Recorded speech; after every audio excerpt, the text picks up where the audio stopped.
আর আসলে আজকে আমরা যে বিষয়টা নিয়ে আলোচনা করবো এটা হচ্ছে এটা হাইপার লিঙ্ক। হাইপার লিঙ্কটা আসলে কি? হ্যাঁ, অনেকে বলি যে হাইপার লিঙ্কটা হচ্ছে আপনার কোনো একটা কিছু কোনো একটা লেখা বা কোনো একটা আর্টিকেলকে বা সিম্পল আপনি একটা ওয়েবসাইটের নাম লিখুন, facebook.com লিখুন ওয়েবসাইট বা এটা আমাদের সোশ্যাল মিডিয়া সাইট, দেন এটাকে আমি হাইপার লিঙ্ক করতে চাই যাতে ক্লিক করলে সাথে সাথে যাতে আমাকে আমার ফেসবুক সাইটে যাতে নিয়ে যায়। ওইটাই ক্লিক করার পর আমি কি করব, আমি এখানে লিঙ্কে ক্লিক করবো, হাইপার লিঙ্ক হয়ে যাবে। তো আমার অ্যাড্রেসটা আসলে কি থাকবে ওইটা আমি আবার লিখে দেবো কি facebook.com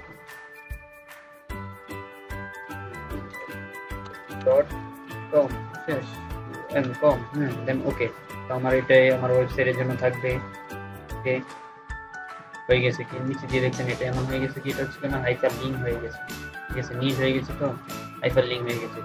ছোট করতে চাই, হ্যাঁ কিভাবে ছোট করবো, কন্ট্রোল আবার থার্ড ব্র্যাকেট দিলে কি হচ্ছে কি আপনার লেখাটা আস্তে আস্তে আস্তে আস্তে আস্তে অনেক ছোট হয়ে যায়। আমি আবার ছোট করতে চাই, দেন ছোট করলাম, বড় করতে চাইলে বড়। এখন হচ্ছে কি এখন এখন মাঝখানে আসে দেখছেন এবার আমার হচ্ছে কি হাইপার লিঙ্ক হয়েছে, ইউজার নেম এই যে ওইটা আসছে আর কি, স্ল্যাশ ওইগুলো আমি একটু চেঞ্জ করে দিচ্ছি না। আচ্ছা আমি আবার যাই, ধরলাম ধরার পর হাইপার লিঙ্ক এর পরে এখানে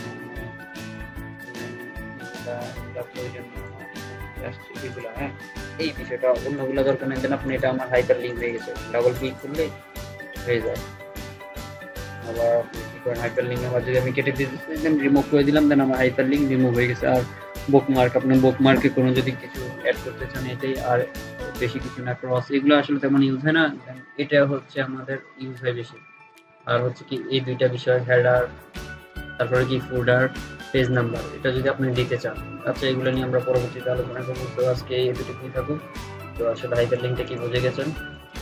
তো আশা করি এগুলো একটু আমরা পূর্বে যেগুলো আলোচনা করেছিলাম হোমের সবগুলাই, তারপরে ইনসাইটের তো আমরা হাইপার লিঙ্ক পর্যন্ত চলে আসতেছেন। এতটুকু পর্যন্ত সবাই একটু বাসায় ট্রাই করবেন, প্র্যাকটিস করবেন। তো সবাই আমার জন্য দোয়া করবেন।